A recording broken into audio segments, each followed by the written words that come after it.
ये कहानी world war 3 के बाद की है, जब पूरी दुनिया खत्म हो चुकी थी और बहुत कम लोग सरवाइव कर पाए थे। उन सभी लोगों ने एक सिटी तैयार की जहां पर वो वैसे तो बिल्कुल नॉर्मल पहले की तरह रहते थे, लेकिन वर्ल्ड वॉर 3 के बाद से कई चीजें बदल चुकी थी। उन्होंने एक प्रियोजम नाम के लिक्विड को सबके लिए कंपलसरी कर दिया। यहाँ पर रहने वाले हर किसी इंसान को, भले ही वो बच्चा ही क्यों ना हो, उसे वो प्रियोजम नाम का लिक्विड अपनी बॉडी में इंजेक्ट करना जरूरी था और ऐसा उसे हर रोज करना होता है। असल में इस लिक्विड की खास बात ये थी कि ये लिक्विड इंसान के अंदर से उसके सारे इमोशंस को खत्म कर देती थी, चाहे वो किसी भी तरह का इमोशंस क्यों ना हो। सिटी में हर कोई ये ऑर्डर फॉलो करता था और नॉर्मल अपनी लाइफ जीता है, और जो लोग इसे फॉलो नहीं करते उन लोगों को रिबेलियन कहा जाता था। वो चाहते थे कि ये चीजें बंद कर दी जाए, लेकिन जो हाई पावर्स है यानी कि जो बड़े लोग हैं वो ऐसा करना नहीं चाहते, इसीलिए उन रिबेलियंस को ज्यादातर छुप कर ही रहना पड़ता था। यहाँ तक कि सिटी में जिंदा बचे हुए सभी पेट्स जानवरों को भी मार दिया जाता है, जिससे कि कोई भी ह्यूमंस किसी भी तरह से इमोशंस के टच में न आ सके।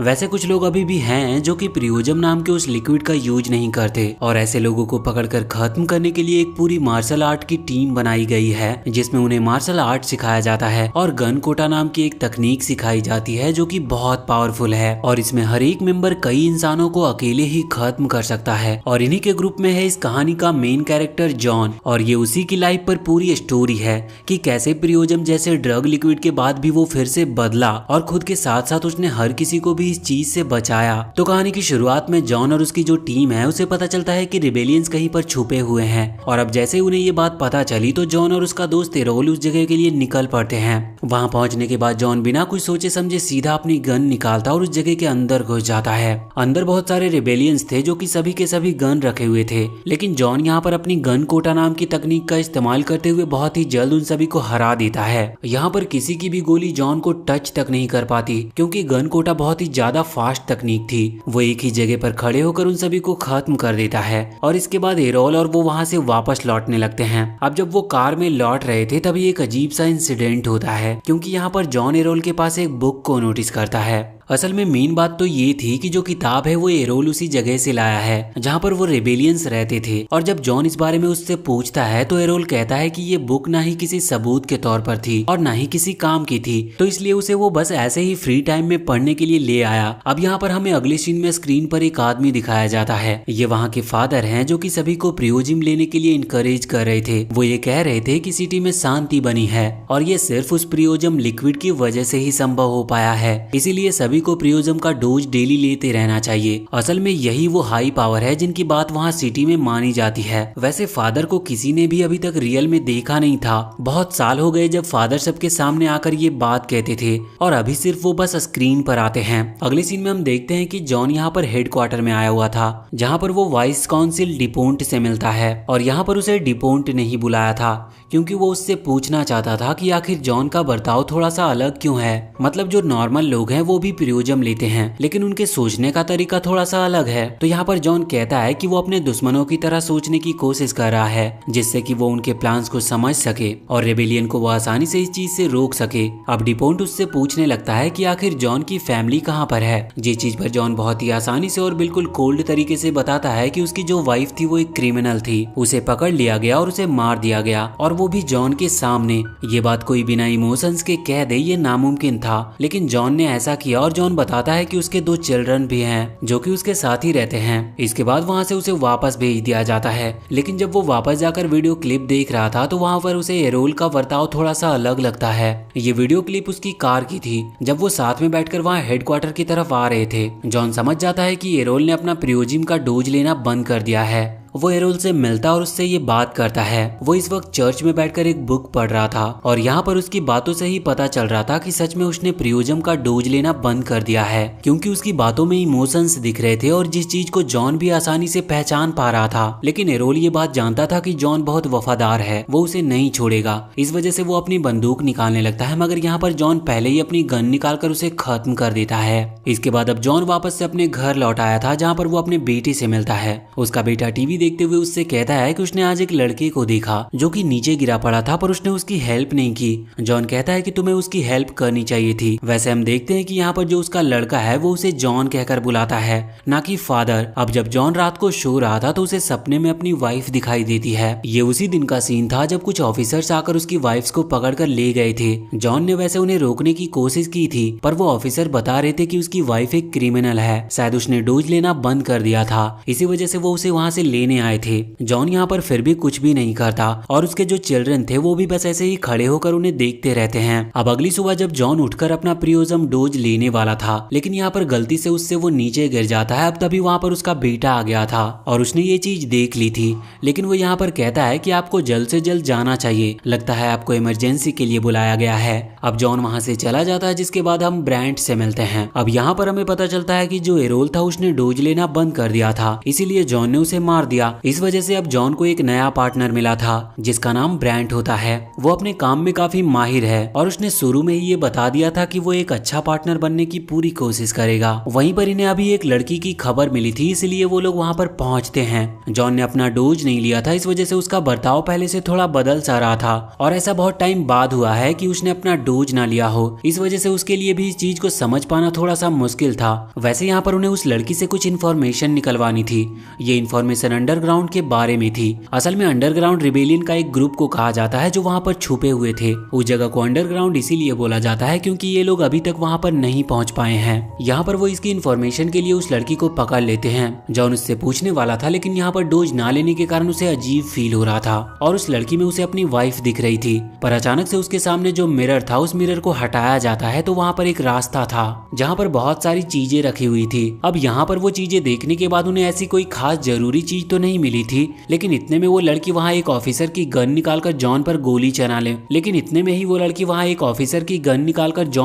चलाने वाली थी। इतने में ही ब्रांड आगे आकर उस लड़की पर गोली चलाता है, पर जॉन उसकी गन को ऊपर की साइड मोड़ देता है, जिसकी वजह से उस लड़की को गोली नहीं लगी थी। अब जब जॉन से वो इस चीज की वजह पूछते हैं तो वो कहता है कि हम इससे अभी इंफॉर्मेशन निकलवा सकते हैं। अगले सीन में जॉन उससे इंफॉर्मेशन निकलवा रहा था। उसका नाम मैरी था और यहाँ पर जॉन उससे पूछता है कि आखिर वो ऐसा क्यों करते हैं, तो इस पर वो कहती है कि वो एक सही सोसाइटी क्रिएट करना चाहते हैं। जॉन कहता है कि प्रियोजम लेने वाली सोसाइटी ज्यादा अच्छी रहेगी क्योंकि इससे शांति बनी रहेगी, लेकिन वो कहती है कि नहीं, ये तो बस रोबोटिक जिंदगी है, इसमें कोई भी इमोशंस ही नहीं है। इसका मतलब सब बस रोबोट की तरह जी रहे हैं, जिससे ना ही किसी को कोई मतलब है और ना ही किसी का कोई फायदा। यहाँ पर जॉन को उसकी बातें थोड़ा सा हिट कर रही थी, पर यहाँ पर वो फिलहाल कुछ भी नहीं कहता। अगले दिन उसकी नींद सुबह जब खुलती है तो वो अपने सामने सनराइज होते हुए देखता है, जिसे देखकर वो शॉक था क्योंकि ये सब पहली बार हुआ था। अभी तक उसने सनराइज तो कई बार देखा होगा, लेकिन उसे कुछ भी फील नहीं होता था। वो तुरंत ही भागता और अपना प्रियोजिम का डोज लेने लगता है, लेकिन फिर वो अचानक से रुक जाता और उसने आज भी अपना डोज नहीं लिया और अब वो वापस से अपने ऑफिस की तरफ निकल रहा था। रास्ते में वो उन प्रियोजिम की शीशियों को नीचे गिराकर फोड़ देता है, जिससे किसी को ये बात पता ना चले कि उसने डोज नहीं लिया। वैसे यहाँ पर वो बिल्कुल चेंज लग रहा था। वो अपने ग्लव्स उतारकर हर चीज को टच करके देख रहा था कि सब कुछ कैसा फील होता है। ऑफिस पहुंचने के बाद वो अपनी टेबल जमाने लगता है और जब ब्रांड ये चीजें देखता है तो वो पूछता है कि आखिर वो ऐसा क्यों कर रहा है, तो इस पर जॉन बताता है कि इसका कोई खास रीजन नहीं है, बस ये टेबल पर जगह कम थी, इस वजह से वो इसे रीअरेंज कर रहा है। अब यहाँ पर उन्हें एक नए मिशन के बारे में पता चलता है और वो तुरंत ही उस लोकेशन पर पहुंच जाते हैं जहाँ पर कई सारे रिबेलियंस थे। वहाँ पर एक ओल्ड मैन भी थे जो कि जॉन पर अटैक करने के लिए आ रहे थे, मगर इतने में ब्रांड उन्हें मार देता है। जॉन यहाँ पर ओल्ड मैन की आंखों में देख रहा था। उसने पहली बार ये चीज नोटिस की थी कि एक लाइफलेस बॉडी कैसी होती है। वैसे इसके बाद उन्हें एक जगह मिलती है जहाँ पर बहुत सारी चीजें रखी हुई थी। जॉन यहाँ पर अकेला था। वो यहाँ पर देखता है कि एक जगह पर गाने की सीडी रखी हुई है। वो इमोशनल गाना था और इस चीज से उसके इमोशंस उसे हिट कर रहे थे। वैसे जब वो वहाँ से जाने लगता है तो वो उस जगह को जला देते हैं, पर ब्रांड देखता है कि जॉन ने एक किताब अपने पास रख ली है, पर यहाँ पर उसे अपने दोस्त एरोल का रिएक्शन याद था, इस वजह से उसने अपने रिएक्शन रोक लिए थे। अब हम देखते हैं कि ब्रांड उससे कुछ पूछता है, लेकिन अचानक से उसी वक्त उन्हें बहुत सारे पेट्स यानी कि डॉग दिखते हैं। यहाँ पर तुरंत ही उन्हें मारने का ऑर्डर दिया जाता है, लेकिन जॉन ये करना नहीं चाहता था। वो उन्हें रोकना चाहता था पर उसके पास कोई वजह नहीं थी। लास्ट में जब सिर्फ एक डॉग बचता है तो वो जॉन के पास आता है। जॉन उसे देखता है और उसे बचाने के लिए वो कहता है कि हमें इसके ऊपर थोड़ी नजर रखनी चाहिए और इस पे चेकअप करना चाहिए। जॉन कहता है कि शायद इसे कोई डिजीज हो सकती है और शायद रिबेलियन ऐसा इसीलिए कर रहे हो जिससे कि वो बीमारी फैलाकर हमें खत्म कर सके। जॉन की बात मान ली जाती है और अगले सीन में जॉन हेडक्वार्टर में आकर डिपोन्ट से मिलता है। जॉन डिपोन्ट से कहता है कि आखिर हम रिबेलियंस को खत्म क्यों करते हैं, हम उन्हें पकड़ सकते हैं और उनसे इन्फॉर्मेशन निकाल सकते हैं। पर डिपोंट यहाँ पर कहता है कि नहीं, फादर का ऑर्डर है कि जो भी रिबेलियंस हमें मिलेंगे हमें तुरंत उन्हें खत्म कर देना है। जॉन इस चीज पर कुछ भी कह नहीं सकता था। बाद में अभी जॉन मैरी को देख रहा था। वो थोड़ा दुखी था कि इसे ऐसे पकड़ कर रखा गया है, पर फिर वो बाद में रात के टाइम उस डॉग को लेकर निकलता है उसे वहाँ से दूर कहीं छोड़ने के लिए, और वो उसे रास्ते में छोड़ देता है। पर वो डॉग उसका पीछा करते हुए वापस आ गया था। ये देखकर जॉन अंदर ही अंदर बहुत खुश हो रहा था। लेकिन अचानक से वहाँ पर 2 गार्ड आ जाते हैं। वैसे जॉन को नहीं पता था कि ब्रेंट भी उसका पीछा कर रहा है, पर ब्रेंट यहाँ पर सामने नहीं आया था। ये जो 2 गार्ड थे ये जॉन को पकड़ते हैं और उससे उसकी आईडी प्रूफ मांगते हैं। लेकिन जॉन के पास उसका आईडी प्रूफ नहीं था क्योंकि वो उसके कोट में रह गई थी। मगर यहाँ पर एक गार्ड जॉन को पहचान लेता है कि जॉन एक ऑफिसर है, और अब वो गार्ड उससे कुछ कह नहीं रहे थे और वो उसे जाने देते हैं। लेकिन अचानक से कार के अंदर जो डॉग था वो भौंकता है और ये आवाज वो गार्ड सुन लेते हैं। अब जॉन के पास और कोई चारा नहीं बचा था उन्हें खत्म करने के अलावा। इस वजह से वो तुरंत ही अपनी गन निकालता और गोली चलाना स्टार्ट कर देता है। उन दोनों को खत्म करने के बाद उसे पता चलता है कि वहाँ पीछे और भी कई सारे गार्ड्स थे, लेकिन जॉन उन सभी को भी खत्म कर देता है और वहाँ से निकल आता है। अब अगले दिन की बात है कि जॉन ने उस दिन भी अपना डोज नहीं लिया था, और जो बोतल थी जिसके अंदर प्रियोजम रखा हुआ था उसने उसे अपने घर के मिरर के पीछे छुपा दिया था। अब जॉन वापस से अपने ऑफिस की तरफ आता है जहाँ पर वो कई लोगों को ट्रेनिंग करते हुए देखता है। उनकी ट्रेनिंग पूरी होने के बाद वो खुद भी ट्रेनिंग कर रहा था। तभी ब्रेंट वहाँ पर आता है और वो दोनों फाइट कर रहे थे। उन दोनों की स्ट्रेंथ लगभग सेम लग रही थी।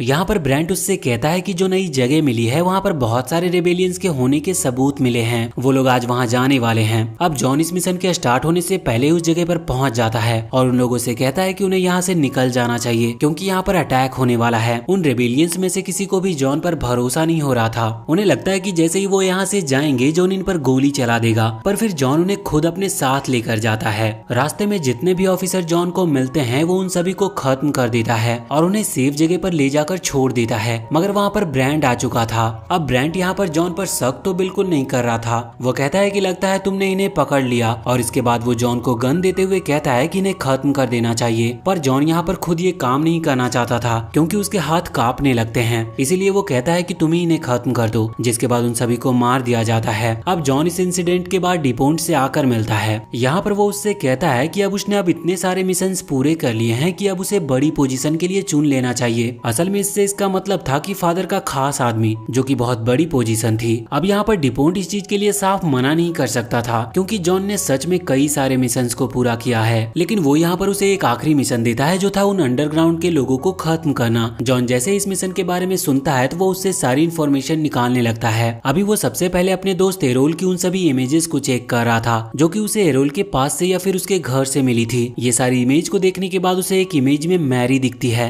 वो तुरंत ही मैरी के पास जाता है। जब मैरी से वो एरोल की बात करता है तो मैरी इस तरह से बिहेव कर रही थी जैसे कि उसे कुछ भी पता ना हो। लेकिन जॉन कहता है कि उसे इस बात की इन्फॉर्मेशन लग चुकी है कि वो दोनों बहुत टाइम से साथ में थे, पर मैरी इस चीज को एक्सेप्ट नहीं कर रही थी। इस वजह से जॉन कहता है कि उसने एरोल को खत्म कर दिया। अब मैरी को इस बात से बहुत गुस्सा आ जाता है, लेकिन जॉन उसे पकड़ लेता है। पर जॉन यहाँ पर कुछ भी नहीं कर सकता था क्योंकि उसके इमोशंस उसके बीच में आ रहे थे और वो तुरंत ही हट गया था। अब यहाँ पर तो उसे कुछ इन्फॉर्मेशन मिली नहीं थी, इस वजह से वो उन्हीं सभी फोटोज को चेक करने लगता है। वहीं वो देखता है कि एक फोटो के पीछे फ्रीडम लिखा हुआ था, जिसका साइन था कि उस सिटी में एक फ्रीडम नाम की जगह है जहाँ पर नॉर्मली स्टूडेंट्स को पढ़ाया जाता है। जॉन तुरंत ही वहाँ पर पहुंचकर सभी स्टूडेंट्स को बाहर निकालकर वहाँ के टीचर से वो पूछताछ करना स्टार्ट कर देता है। अब टीचर उसे कुछ बता नहीं रहे थे, इसीलिए वो पूछताछ थोड़ा मारपीट पे आ जाती है। मगर इसके बाद टीचर बताते हैं कि एरोल वहाँ पर आता था और वो एक जॉर्डन नाम के लड़के से मिलता था। जॉन तुरंत ही उस लड़के से मिलता है जो कि कुछ ज्यादा उम्र का नहीं था और वही उसे अंडरग्राउंड के बारे में बताता है। जॉन को उस जगह की लोकेशन पता चल चुकी थी और वो तुरंत ही उस जगह पर पहुंचता है। यहाँ पर पहले वो जॉन का एक टेस्ट लेते हैं जिससे पता चल रहा था कि जॉन ने प्रियोजम लेना बंद कर दिया है और उसके अंदर इमोशंस आ चुके हैं। यहाँ पर आकर जॉन सभी से बात करता है कि वो लोग यहाँ पर क्यों रह रहे हैं और क्या उनके पास कोई प्लान है